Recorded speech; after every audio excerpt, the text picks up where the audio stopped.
এজন্য পরিবার অনেক গুরুত্বপূর্ণ। মুমিন পরিবার এটা আল্লাহর পক্ষ থেকে নেয়ামত। আর মুমিন পরিবারে ভালোবাসার ভিত্তি হচ্ছে ঈমান। মুমিন না হলে মুমিন পরিবারের সদস্য হওয়া যায় না।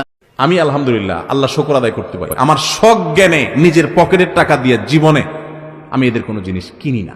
সেদিন এক জায়গায় একটা খাবার অর্ডার দিতে বলছি আমার ড্রাইভার সাহেবকে, তো উনি ফোন দিচ্ছেন, বলে যে অফার আছে স্যার। কি অফার আছে? যদি আপনি এইটা কিনেন তাহলে সাথে একটা কোকা কোলা ফ্রি। আমি বললাম খাবারই কিনবো না, এবং ওই দোকানদারের বলে দাও যে তোমার এইটা ফ্রি থাকার প্রতিবাদে আমি তোমার খানাই কিনবো না, তুমি তোমার বসরে বলে দিও। তাহলে যেই পণ্য আমার মুসলমান ভাইয়ের বুকের উপরে বোমা হয়ে পড়ে সেটা আমি কখনো টাকা দিয়ে কিনতে পারি না। আমার দেশিটা খাবো, আছে না নাই দেশি, সেটা খাবো, প্রয়োজনে খাবো না, দাম বেশি দিয়ে কিনবো আল্লাহর জন্য। এটাই তো আমার আখিরাতের বিনিময় হবে। বাবা তার কলিজাটাকে দিয়ে দিল। প্রত্যেকটা মেয়ে তার বাবার কাছে কলিজা, ঠিক কিনা? এত বছর ধরে মেয়েটাকে আদর সোহাগ ভালোবাসা দিয়ে বড় করে কলিজাটাই তো তোমারে দিয়ে দিল, তুমি আবার কি চাও? আবুল কাসেম হচ্ছে বিষ্ণু ইসলামের একটা কুনিয়াত, উপনাম। আমার রাসূলের বড় ছেলের নাম ছিল কাসেম। যেমন দেখবেন আমাদের এলাকায় কারো ছেলের বড় ছেলের নাম যদি হয় আব্দুল্লাহ, এরা আব্দুল্লাহর বাপ বলে ডাকে। কারো বড় মেয়ের নাম যদি হয় ফাতেমা, এরা কি ডাকে? ফাতেমার বাপ বলে না? তো বিষ্ণু ইসলামের বড় ছেলের নাম ছিল কাসেম। ইহুদি বাবা বলল আতি আবুল কাসেম, আবুল কাসেম যা বলে তাই শোনো, মানে মোহাম্মদ যা বলে তাই শোনো। এই কথা শুনে ছেলে সাহস পাইছে। ছেলে আবার পড়তে আরম্ভ করলো আশহাদু আল্লাহ ইলাহা ইল্লাল্লাহ ওয়া আশহাদু আন্না মুহাম্মাদার রাসূলুল্লাহ। পড়েন আল্লাহু আকবার। বিশ্বনবীর আহ্বান শুনে ওই আহ্বানে সাড়া দিয়ে ইহুদি ছেলে শাহাদা পড়ে মুসলমান হয়ে গেল। তার হৃদয়টার ইমানের নূর দিয়ে আলোকিত করে দিল কে? প্রিয় ভাইরা, এবার রাসূল সাল্লাল্লাহু আলাইহি ওয়াসাল্লাম বের হয়ে আসলেন। বেলাল হাবশী উমাইয়ার গোলাম। এই বেলালকে একদিন নবীজি আমার ডাক দেখো, বেলাল তা আল্লাহ দাইয়া, বেলাল আমার কাছে আসো। বেলাল রে নবীজি পাশে বসাইয়া নবীজি এই প্লেটে খানা খায়।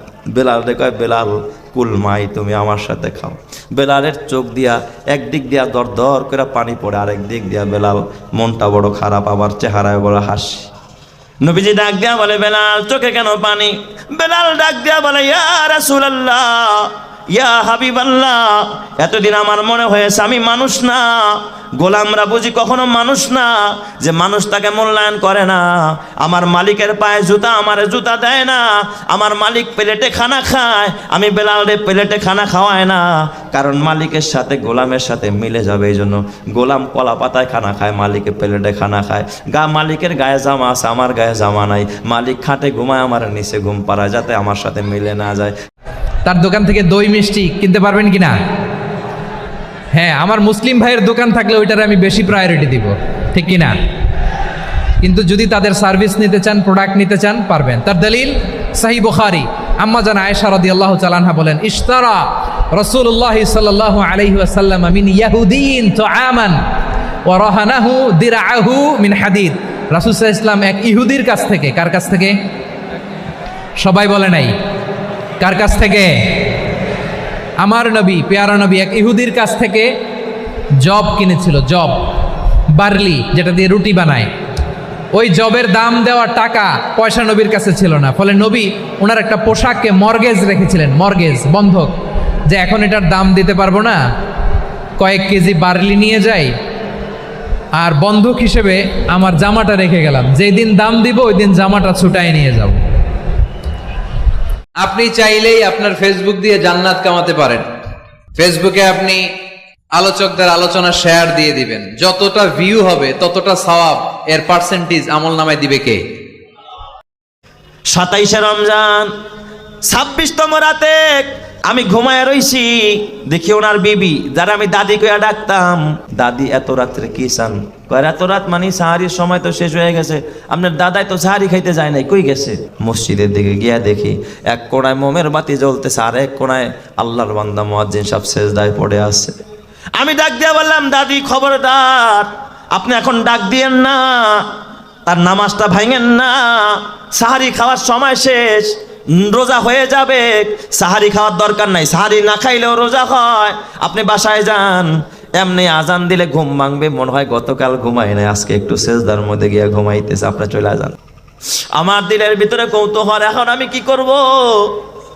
মুসল্লি ভরে গেছে, কয় ব্যাপারটা কি, মুয়াজ্জিন কেন ওঠে না? আমি গিয়া পিঠের মধ্যে হাত দিলাম, হালকা নাড়াচাড়া দিলাম, কোনো নড়াচড়া না। সূরা কাফ যদি কেউ এক বৃহস্পতিবারে পড়ে, পরের বৃহস্পতিবার পর্যন্ত, এক শুক্রবারে যদি পড়ে, পরের শুক্রবার আগ পর্যন্ত পুরো সপ্তাহব্যাপী তার ভিতরে নূর, ঈমানের নূর, তাকওয়ার নূর, ইলমের নূর, আমলের নূর, ভালো মানুষ হওয়ার নূর তার ভিতরে আল্লাহ তাআলা সৃষ্টি করে দিবেন। আল্লাহ রাসূল বললেন, তুই তো খুবই খারাপ, তুই শুধু মুসাইলামা না, তুই মুসাইলামাতুল কাযযাব, তুই মিথ্যাবাদী ভণ্ড মুসাইলামা। আমার নবী যা করতো নবীরাও কপি করতো, ফলো করতো। আল্লাহ রাসূল সাল্লাল্লাহু আলাইহি ওয়াসাল্লামের জামানা এসে বলে, মুহাম্মদ আন-নবুওয়া নিসফুন লি নিসফুন লাক, নবুয়তি অর্ধেক আমার অর্ধেক তোমার, আমারটা আমারে বুঝায় দাও। আমার নবী লোনা পানির কুয়ার মধ্যে ফু দিলে ওই লোনা পানির ওইটাকে মিঠা পানির কুয়া বানাই দিত কে? ও ওর এলাকায় এরকম করতো, লোনা পানির মধ্যে ফু দিলে আগে মানুষ যাও মুখে দিতে পারতো, এখন এটা মুখেও দিতে পারে না। আমার নবী নবজাতক বাচ্চার মাথায় হাত বুলাই দিলে মাথার চুল বেড়ে যেত, তো এই বেয়াদব ওর এলাকায় যে বাচ্চার মাথায় হাত বুলাই দিলে চুল বড় হওয়া তো দূরের কথা, ওই বাচ্চাগুলো ছিল আজীবন টাক মাথা। আবার আমার নবী ফু দিলে গাছের ফলন বেড়ে যেত, ও ফু দিলে গাছ মইরা শেষ। তাই আমার নবীর সাথে বেয়াদবি করলে ওর সাথে ছাড় নাই, চিল্লায় বলে ঠিক। শেষ নবী, ওনার পরে নবী নাই, ওনার পরে নবুয়তির দাবি করলে ওর খবর আছে, চিল্লায় বলেন ঠিক কিনা?